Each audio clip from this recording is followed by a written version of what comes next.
Hi there, and welcome for joining me for this build of the Starling model's 1/700th scale kit of HMS Glamorgan, the only vessel to survive an Exocet strike during the Falklands War. The Glamorgan was a counterclass destroyer launched in July 1964. The vessels were designed around the Sea Slug missile system, resulting in their large size. In retrospect, the Sea Slug was only moderately successful, and the early version, the GWS-1, was soon replaced with the improved but still limited GWS-2. The Glamorgan's offensive capacity was really improved in 1974 when B turret was removed and replaced with 4 Exocet launchers. Glamorgan came to fame during the 1982 Falklands conflict, during which her role was shore bombardment and providing air defence for other shipping. On June the 12th, almost at the end of the war, she was struck by a land-launched Exocet missile which struck in the hangar area, destroying the Wessex helicopter and killing 14 crew members. After this, the ship returned to the UK for repairs and an extensive refit, remaining in Royal Naval Service until 1986. Book reviews don't normally feature in my builds, but this one's a bit different and a bit special because the author was the navigating officer on Glamorgan during the Falklands War. The book's essentially his diary kept during the course of the conflict. It's very readable and gives a real insight into the workings of the ship in a wartime situation. It really helps put the build into a bit of historical context.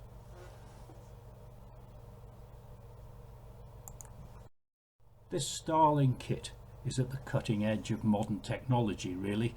Includes not only about 80 cast resin parts but around 40 3D printed ones as well. The quality of the resin casting is good with crisp detail, no evidence of any air bubbles at all in my sample here. The 3D printed items are amazing.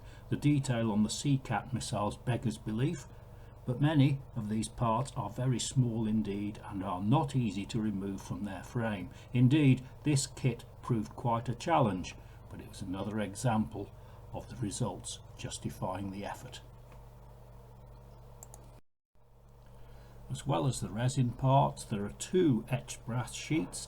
The large one is for the ship itself, over 100 parts here, all delicate, some minuscule. Using them is going to be a bit of a challenge.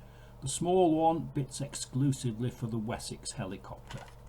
Also, you can see here the small but very useful and valuable decal sheet.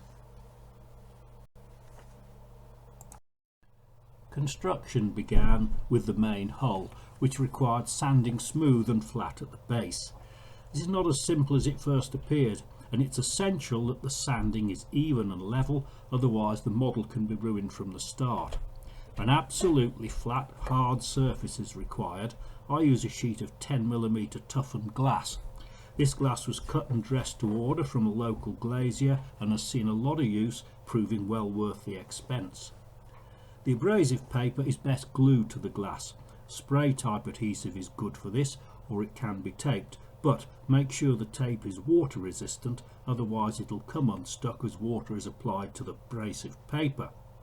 As the sanding commences, frequent checking is necessary and use of a tri-square is essential. Once the sanding was complete, the hull looked just a bit shallow to me. This was easily rectified by adding a 20 thou plastic card spacer to the hull base, which was easily blended into the hull lines and had a further bonus of providing a guide for the painting of the boot topping a bit later.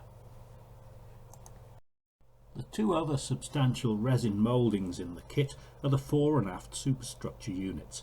These are fitted to the main hull and also required some careful sanding. The aft one fitted well and with little trouble. The other took a lot more work to get it to sit perfectly flush to the deck, and a little amount of filler was required to complete the job. I used Vallejo plastic putty for this incidentally. The hawse pipes were drilled out at this stage in order to allow the anchors to be fitted properly later on. Once the hull and superstructure units are assembled, the model looks like it's well advanced, but in fact the real work is yet to come. The instruction booklet is very clear and breaks the build down into only 7 steps, However, apart from steps 1 and 7, they all involve the positioning of many brass and resin parts. These look to be a nice workable size on the instructions, but most are almost microscopic when found in the kit. Even getting the brass parts off the fret is a challenge, as many of them are fragile as well as extremely small.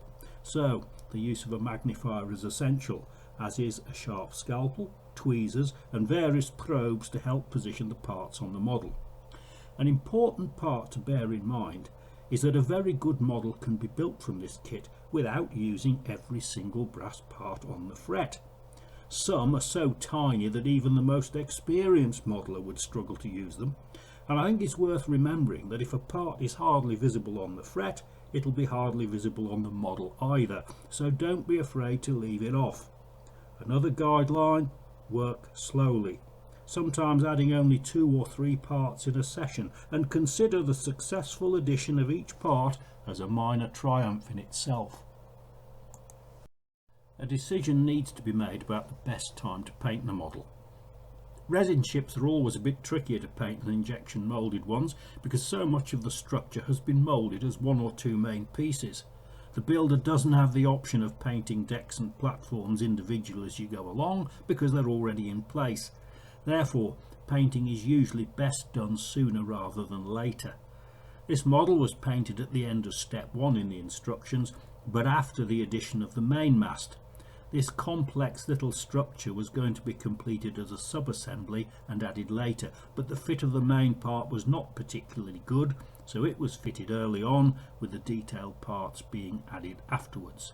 Paints came from the colour coat range, and I've listed them on screen for you.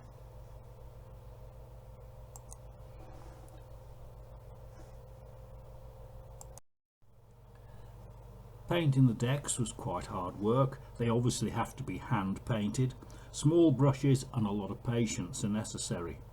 The wooden areas were fairly straightforward. I used the light mud from the Panzer Aces series by Vallejo and got away with using 1 coat, which went on quite well over the grey primer. The dark grey areas, these are more extensive, more complex, and take several coats to get a proper finish. Colour coats recommend several well-thin coats. I got away with 3 in the end, and I used a 60-40 mix of paint to thinners, incidentally. Word about the decals. Although there are only 6 subjects, they're still important, particularly the deck markings on the flight deck. The hull and most prominent deck areas were given a rub down with a fine polishing cloth, and after this preparation and using the microscale system, the decals went on well. The deck marking was tricky to apply, but the decal film was strong enough to take some serious handling, and the final result was satisfactory. Rather than go on about how every single detail was added to the model, I just thought I'd pick on 1 or 2 areas of particular interest.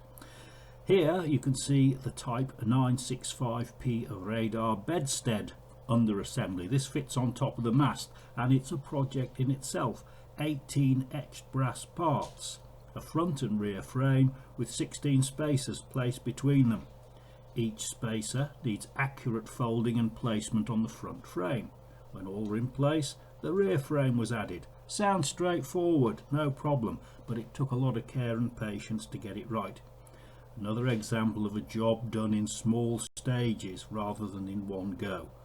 The finished item looked pretty amazing though. The flight deck area is very well represented, I thought. The Wessex helicopter, affectionately known as Willie to the ship's company, is a lovely resin moulding with photo-etched main and tail rotors. The painting instructions indicate the familiar blue and yellow schemes for the fuselage, but this was replaced by an overall blue-grey scheme during the Falklands conflict. When painting Willie, a slightly toned down blue shade was used to get a better scale effect. You can see the mix on screen.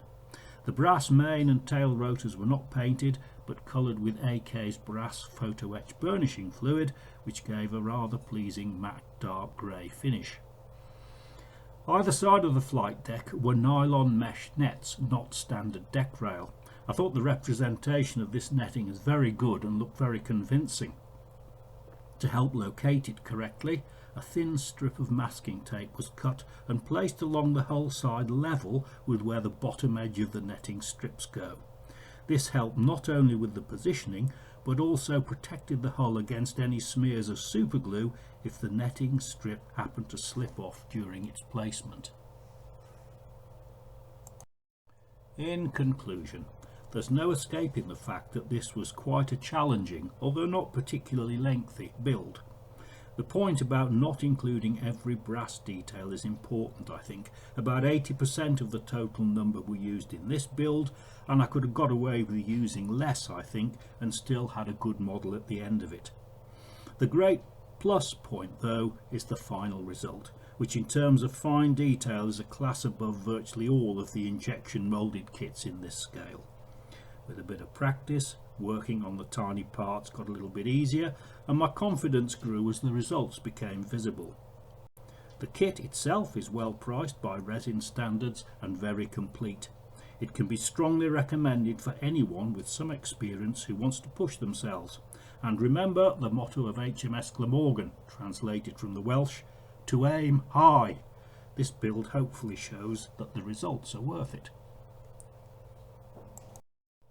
So we have a good kit building up into a worthy replica.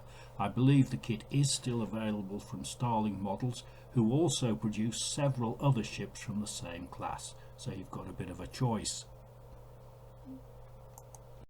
So all that remains is for me to thank you for watching and listening. Hope you found it useful and interesting, and that you'll be joining me again soon. Thanks again, and goodbye.